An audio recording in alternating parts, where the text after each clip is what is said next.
Brilliant. So thank you very much for tuning in today, guys. My name is G, as you're aware, with the Leading with Empathy podcast. And today we have a special guest, a beloved Khmer American with quite the story. He's an ex-soldier specialized in explosives, which led him to Cambodia to assist him with demining efforts, where he started numerous ventures from STEM Cambodia, a series of science and technology festivals inspiring thousands of Cambodian youth into science-related fields, as well as local QSR chain Al's Tacos, a successful food and beverage franchise, still going, to a series of strategic advisory and directorship roles from the American Chamber of Commerce, the Mekong Future Initiative, Bluebell Cambodia, and currently serving as the World Bridge Group Vice President. And I will add, somewhere in there, he's also building robots.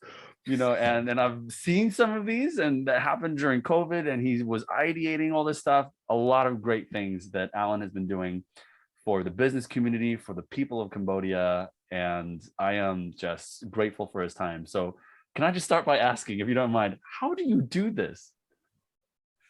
Thank you so much, G, and it's a pleasure to be here with you today. When you say it like that, it seems like there's a lot going on, but it's I think it's pretty simple when it comes down to it. And I shared this story with you before, I think, where I took this class on innovation, and this was maybe 10 years ago, before any of the things that you mentioned happened.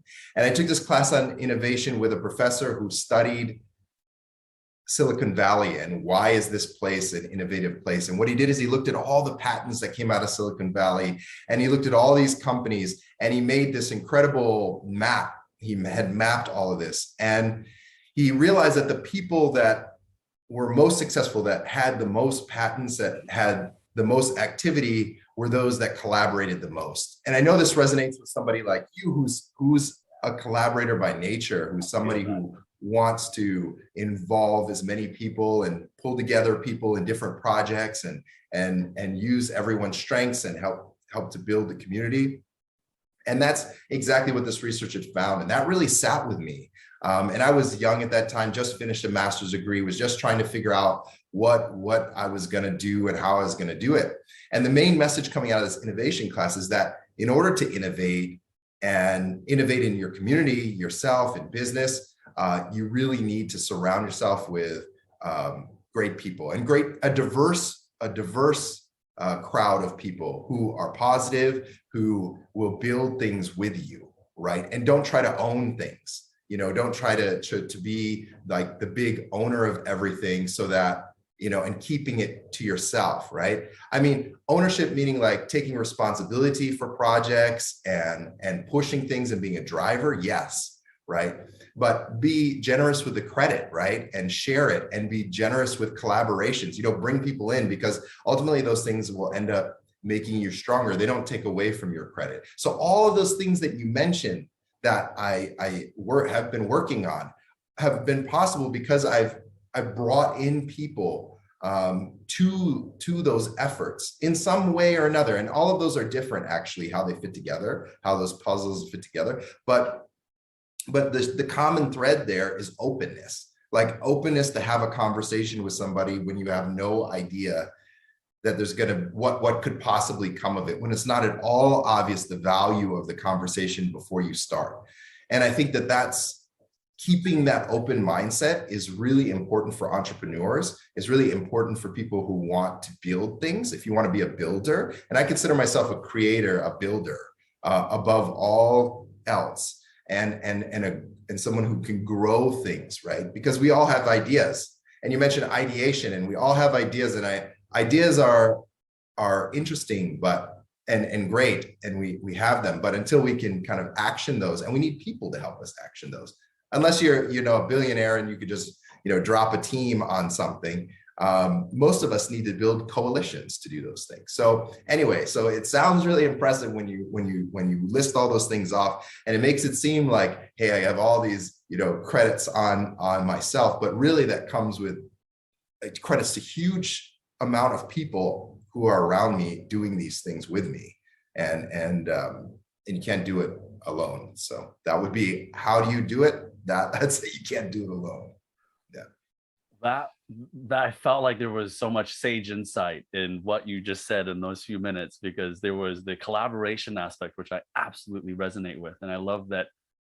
I mean, you're case in point. That's how you did it. That's how it works. And look at the success that not just you're enjoying, but all the people around you have enjoyed from that. I feel that. And you were saying what was interesting, because collaboration sounds easy, but you actually brought up something. You were talking about openness. Like halfway through, you talked about that was seemed to be the key. Is that, would you say, the key skill that's needed for people to get that kind of collaboration? Yeah, yeah. I think it's openness. I mentioned one example is just an openness to have a conversation with somebody. And I think to have a conversation with somebody, you have to be ready to receive information too. And one of the key pieces of information that you need to be able to receive from them is what's important to them. And so I think sometimes as entrepreneurs, there's this term evangelist, right? I want you to be an evangelist for a product, and right in the tech world, we push that. And true believers and zealots, and we use all this religious terminology, right, to get behind products and things. But one problem with that is if you're dogmatic about things, if you're not listening to what another person needs, you're going to miss the point, right? And you're just going to be, everyone's going to be talking at each other, right? Instead of figuring out what's valuable, because it's not wrong that somebody wants to get something out of their effort. Right. So when we talk also in the volunteering world, we feel like if we're too altruistic, we feel like, oh, you should want to do this just because volunteering is the right thing to do. Right. And that's good enough. But look, people do want to volunteer, but they also want to get something out of it, which could just be a sense of fulfillment. But how are they going to get fulfillment out of that volunteer experience? Is it because they want to interact with people? Is it because they want to teach people? Is it because they want to lead a team, and they want to mentor young people to do this or do that? So we need to figure those things out when we have conversations. So we need to listen, and we need to listen with the intention of knowing what somebody wants when we leave, and not judging it as necessarily being, it's wrong that they want this or that. And especially in business or in social entrepreneurship, we have to find the value, right, of every stakeholder. So we call it stakeholder management. That's another term that's kind of it's a loaded term that puts the relationship on a strange footing right away. So I think it's more stakeholder collaboration, or and stakeholder partnership, right? Is like finding what that partnership is going to be with each of the different stakeholders you're bringing into a project, because it will be different for every person and / organization, but also a person and an organization, right? You have a person who's representing maybe a company, and that person has an individual objective, and the company has an objective, and those things are aligned in some ways and maybe not in others. And that's another thing we have to figure out. Wow, that's again gold. I was thinking at the beginning, the openness factor led into understanding other people's values as well as what they want. And you made a really good point there, that what they want from, let's say, volunteering might not be something that you're even aware of.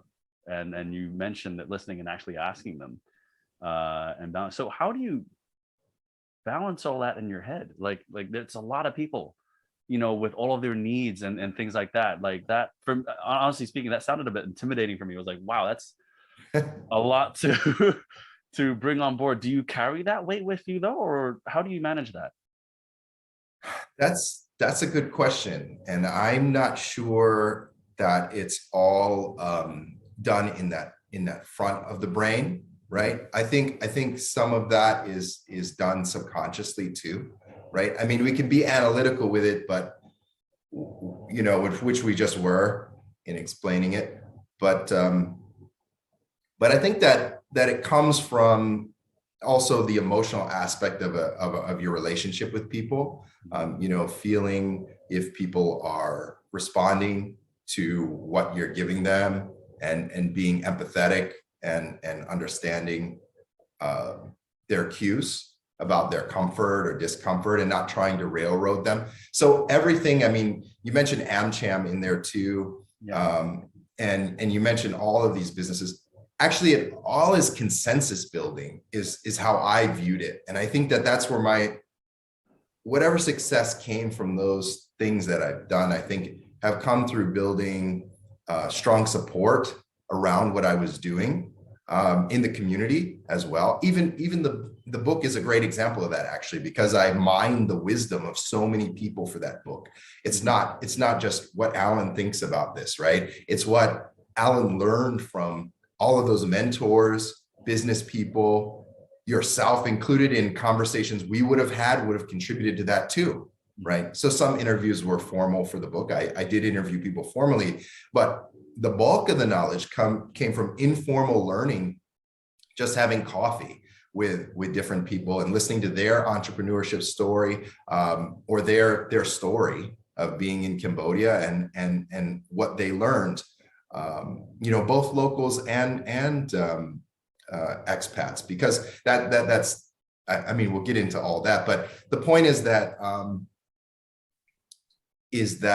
building consensus around things requires that kind of empathy. And when you do that, when you get other people's input and let them into your idea, instead of holding your idea so tight that nobody can know about it, it also means that when it blooms so big, right? Because you have so many supporters just waiting there to be on your side, basically, when this thing happens. So That's really powerful. And I love it because you brighten up a lot, especially when you say like it explodes, like with all that people and all that energy coming through. I think that's fantastic.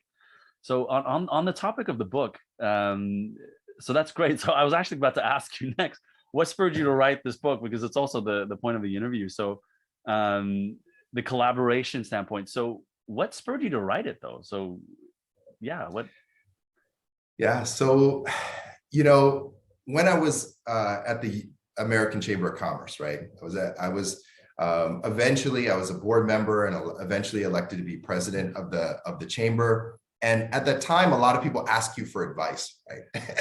and sometimes you think, am I qualified to give this advice, right? Like any person who's dubbed an expert by other people, right? You have those moments of self-reflection, but in conversations, I realized that actually, I do know a lot of the things that people are asking, because what they're asking is not complicated.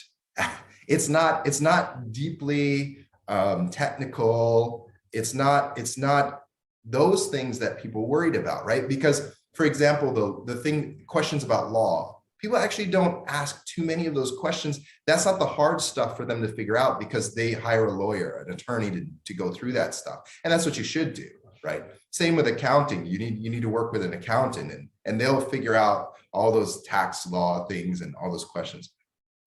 So that stuff existed on the market, and it wouldn't have been a big contribution for me to just go through those technical things and kind of regurgitate them, because there's great books out there. Soksipana has a fantastic book about the legal aspects of doing business in Cambodia also, that covers all of that stuff.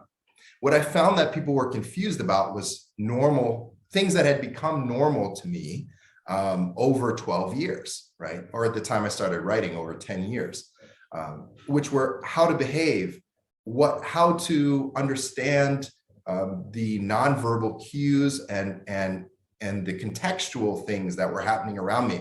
Because of course, in Asian culture and Asian culture broadly, and Cambodian culture specifically also, there's lots of things that are happening in a meeting that are being communicated to you that are not just words, right? Mm-hmm. And in America, for Americans, that's not how we do business. We say everything that we want to say, that we mean, we say with words, right? And in Cambodia, that's not true. And so and it's not wrong. And so a lot of people misunderstand what's happening in Cambodia. They misunderstand, especially when talking to government, maybe what the deal that they're having is with that person. And it doesn't mean that that people are trying to mislead them in Cambodia, or that people are liars, or that people are trying to be underhanded in any way. It's actually us that don't understand, because a Cambodian would understand right away coming out of that meeting that, this is true, this is not true. An American would come out of the meeting thinking, oh, all these things are true. And then when they didn't happen, they'd be like, man, that guy's a liar. He said this was, he agreed to that. He said yes when I said it. So he agreed to it, and he didn't say no, So, and think that meant approval. So just little things like that. So that I started to assemble all of these little things, and it became a book because there's a lot of those little things that are just different in translation between Western. I use the term Western very broadly. I could say Anglo-American culture and Cambodian culture. And it does extend, I think, to some other communities. So I've been told by some people in the French community that some of those things are similar to the misunderstandings that happen. So maybe European and American culture and Cambodian culture. So it's kind of a translation book, if you will, a dictionary almost. Yeah, that certainly resonates. Actually, when you were saying that, I was thinking across Asia, like this is an issue for, I think, Western, let's say broadly Western businesses and entrepreneurs, organizations. It's not just businesses, but even NGOs coming into Cambodia and doing development sector work, and they just get some kind of a culture shock. And there's even less documentation. In fact, there was no documentation, from my understanding, of the kind of book that you wrote actually for Cambodia. So that's why, for me, how useful I think this book is for people like myself. Actually, like 8 years ago, I've now been in Cambodia for a very long time, but still, I sometimes get a bit like shocked with like, oh, wow, that's right. Like this is how it works, and it serves as a really good refresher. So on that note, I was curious about the kind of content, what people can expect from the book, like perspective from locals. How should investors and foreign entrepreneurs, or even the development sector, best integrate their investments, their programs in Cambodia? Right. So I would say if I had to pick one kind of overarching theme to everything. Yeah, you don't have to say the whole book. I'm sorry. Please get the book. No. So the book is, firstly, the book is organized with some sections that you can just skim over and use as references later. And those would be things like how to host a meeting at your office, depending on the different rank or different relationship, not rank, relationship between you and the person coming. Right. So how you receive them, how you host them. Same thing with social events, who pays when you take people out, given the different relationships and all those things. So some things are technical like that. It's meant that those sections are meant as a reference guide for you to look back at before you do something. How much to gift at a wedding, how weddings work, how funerals work, how holidays work, right? Because this holiday is only 3 days on the schedule, but my staff show up absent, an extra 2 days. What's going on there? All those kind of things. And then some things about communication are meant to be read and understood more deeply and internalized. Same thing about the economic overview, when you try to understand how does Cambodia fit regionally and globally into the trade picture or the commerce picture, right? So some of that stuff is just very blunt. How the internal political systems work and things like that. And it's all stated factually. There's not any judgment put to any of that stuff. I tried at least not to put any judgment in there, which might actually be a point of criticism for people who are very staunch in their vocalizations of value judgments of how the system is here. But I didn't do that on purpose, because that wouldn't be that helpful for the reader. So I just kind of present things as this is how they are. It's not whether I like it or don't like it. It's not the point. And that gets to my overall point. The overarching theme of the book is this: if you want to be successful, you in Cambodia, and I think this is true other places, not just Cambodia, but I'll limit this to Cambodia because that's what we're talking about. You need to open your mind and your heart to understand the way the system is now. That sounds simple, but people come here and they spend a lot of time comparing this system to what they know and criticizing this system from the reference point of what they know, meaning, oh, things here are totally screwed up. This place should work this way and it doesn't. This should happen this way and it doesn't. This person should do this, but they don't. They don't do their job correctly. They don't do this, they don't do that. Okay. So all of those things may be factually correct, and that could be debated from a philosophical standpoint, a lot of this stuff. But the bottom line is you're trying to be successful here, right? So the first thing is to just close your mouth, open your eyes and ears and your heart, and learn what the current system is, right? And then figure out how you can work within that system. Now, as Americans, we certainly have a lot of constraints for what we can and can't do within that system, right? We can't participate in certain forms of financial compensation and things that Chinese companies may be able to do, right? Okay, so we have our design constraints, which everybody has, by the way. They're different for different groups of people, but everyone is constrained in some way. So we have our constraints. We have the system as it is. How can we navigate within that system to do what we want to do, to accomplish what we want to accomplish? And guess what? The answer might not always be yes. We can do what we want to do here. But the reason expats like you and me are here is because we can do a lot of what we want to do here within that system, right? And the difference between what makes successful entrepreneurs here and unsuccessful entrepreneurs, and that could be social entrepreneurs too, so this applies to NGOs trying to do programs and things, is that we accept it how it is enough that we can figure out how to work within it. Because guess what? It's not our country. I mean, in my case, I am Cambodian, so it isn't my country. But I mean, broadly speaking, as expats, it's not your country. So it's actually not for you to try to push those kinds of changes unless it's your mission to do so, right?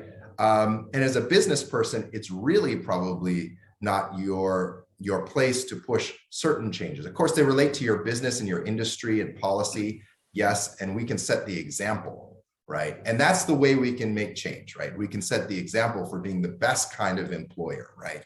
Showing people how that's done. And then people want to work for us, and that raises the market standard, thereby changing the market, right? And so, but that's still working within the constraints of the system. And so I think that that's a really important thing for anyone who wants to be successful here, is to stop judging very early.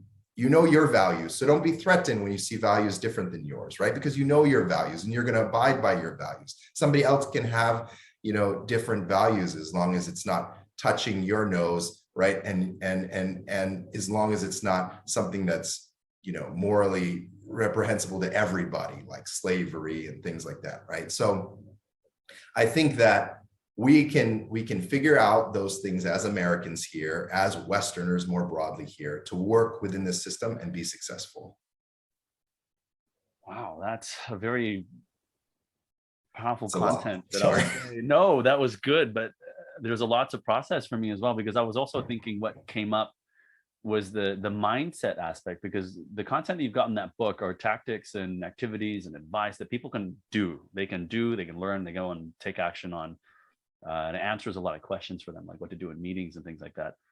But it sounds like they kind of need to read this book already with this understanding, like you said, with that open heart.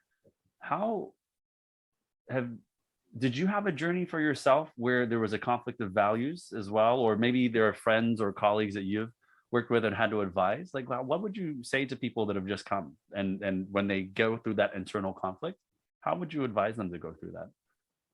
Yeah, well, I mean, I definitely had a personal journey on this, and I came with the NGO sector, right? And to do demining work, it was a great. I feel really good about that work.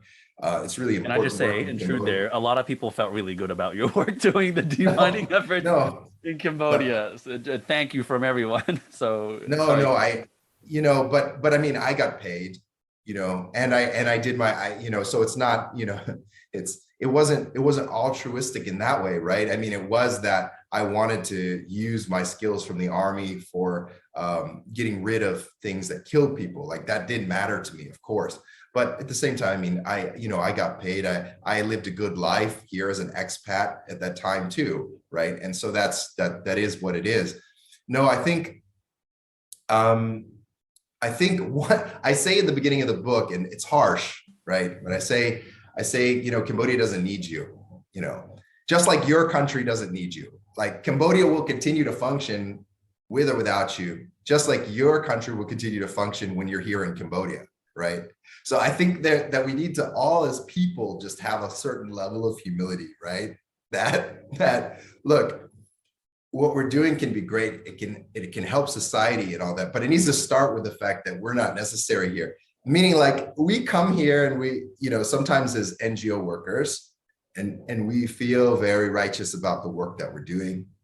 And that automatically sets up something that you need to overcome, a barrier that you need to overcome, right? Which is that, yes, your work is great, but if you weren't here, that work would still be getting done probably by somebody else. And if it wasn't being done by somebody else, well, the country would still be developing economically and people's lives would still be getting better, because that's the trend the country's up. The trend that this country is on is one of economic development.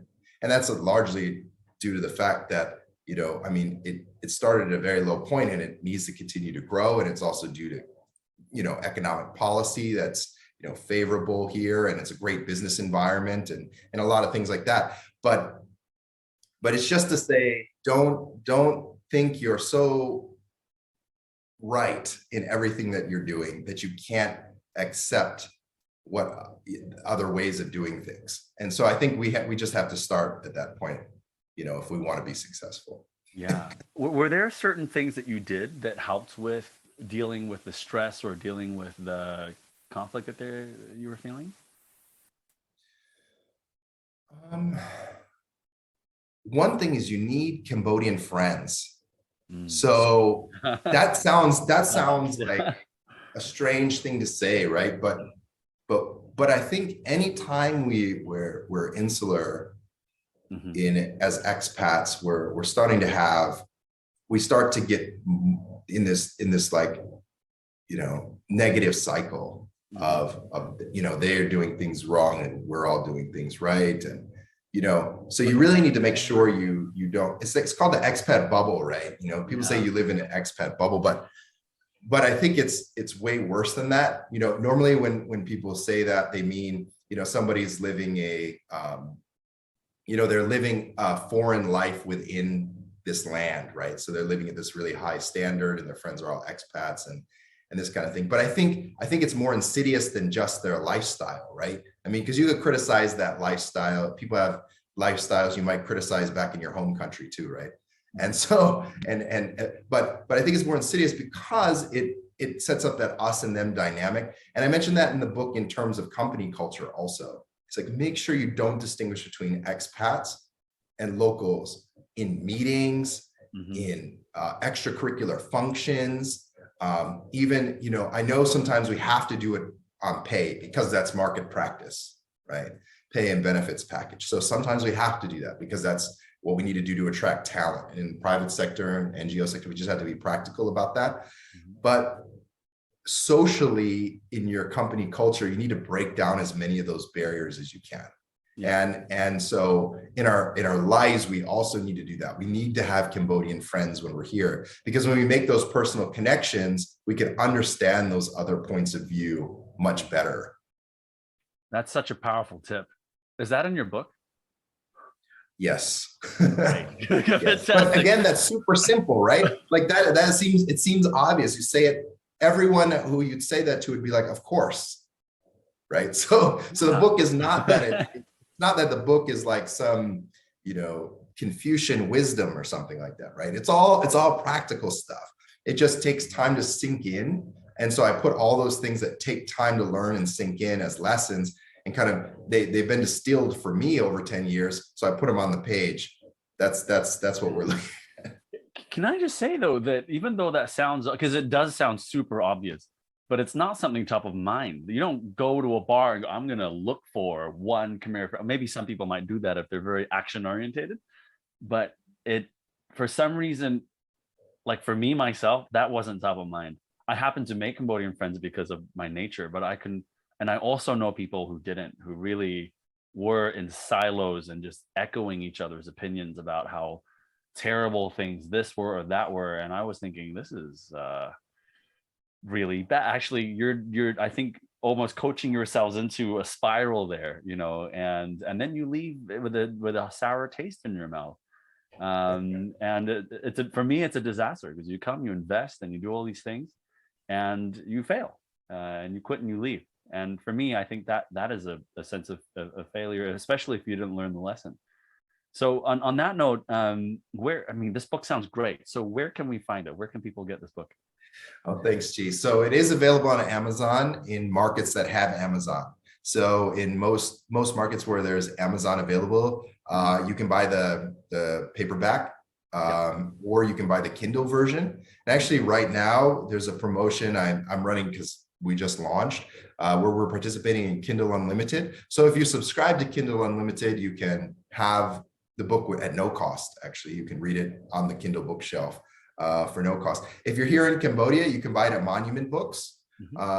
There's a few locations for Monument Books, Exchange Square on Noordam, and then also in Relay, in the International Departure Terminal of Phnom Penh and Siem Reap. Cool. Fantastic. Well, I want to thank you for your time and sharing and putting the time. Of course, I mean, writing a book is not a weekend project.